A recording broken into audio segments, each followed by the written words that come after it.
Bonjour guys. Donc je vais tenter de répondre à une question qui m'a été posée lors d'une formation.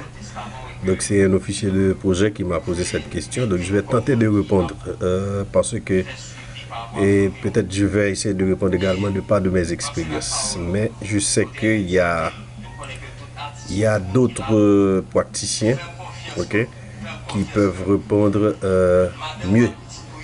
Donc la question c'est pourquoi suivre et évaluer.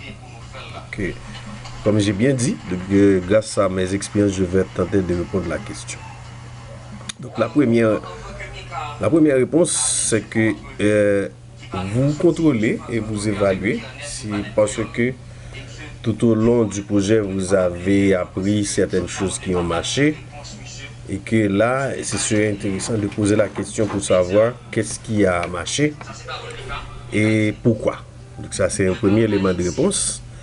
Le deuxième élément de réponse, c'est que vous contrôlez et vous évaluez, c'est parce que normalement, si vous voulez prendre des décisions, donc c'est intéressant de suivre et de contrôler tout au long du projet, ok, tout au long de la mise en œuvre du projet, il faut contrôler, ok.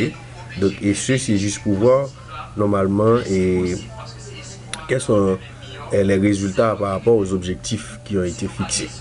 Donc c'est juste pour prendre des décisions au cas où il y a des ajustements qui doivent être faits. Donc c'est pour cela que vous suivez et vous évaluez.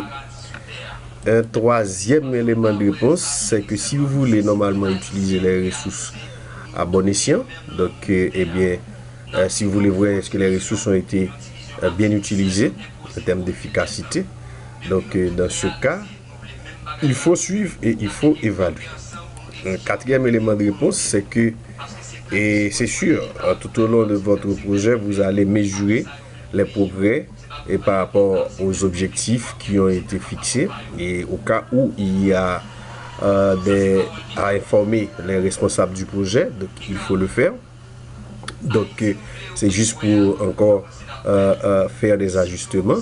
Et au cas où il y a également vous avez identifié des problèmes qui sont liés soit à la planification, ou du moins s'il y a un problème au niveau des outils qui ont été élaborés, eh bien c'est grâce au suivi et évaluation, c'est parce que c'est pour cela qu'il faut et contrôler et qu'il faut évaluer. Un cinquième élément de réponse, c'est que il faut vous suivez et vous évaluez, c'est juste pour apprécier l'impact. Donc c'est pour apprécier l'impact, c'est pour rendre compte également de l'impact du projet par rapport aux bénéficiaires, par rapport aux communautés. C'est-à-dire puisque le projet a été de toute façon élaboré, c'est juste pour apporter une solution aux communautés ou bien aux bénéficiaires. Donc vous évaluez, c'est juste pour rendre compte de cet impact-là. Sixième élément de réponse, donc c'est juste pour favoriser également la confiance. Quand vous évaluez, donc puisque le bailleur, ok, si une institution normalement suivre ou bien évaluer un projet, donc ça met l'institution en confiance. Et puis c'est pour satisfaire également le bailleur, puisque le bailleur c'est une obligation. Donc il faut rendre compte au bailleur. Donc quand vous évaluez, quand vous suivez le projet, eh bien donc normalement la personne qui vous a de toute façon donné de l'argent, donc ça il faut satisfaire surtout les donateurs.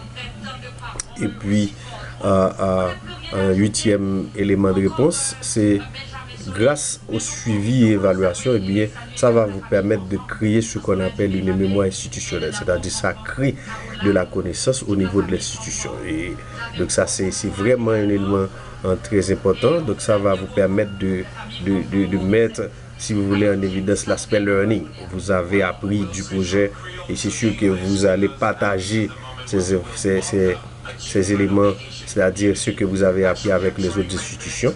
Donc ça crée une mémoire institutionnelle. Et en dernière position, donc et c'est normal si le projet et par rapport aux objectifs qui ont été fixés, eh bien, vous allez apprécier, si vous voulez, la différence. Ça peut arriver que vous avez, et de toute façon, vous avez un projet, mais malheureusement, il n'y a pas vraiment de différence. Donc, comme je viens de dire, je voulais tout simplement répondre à une question à un officier de suivi évaluation. Donc, je pense que à partir de ces 9 éléments de réponse, donc c'est sûr que vous allez trouver quelque chose comme ça et vous pouvez répondre. Et au cas où vous avez des autres informations que vous voulez ajouter, donc il n'y a pas de souci parce que là, comme je viens de dire, donc j'ai tenté de donner une réponse. Donc merci, ciao.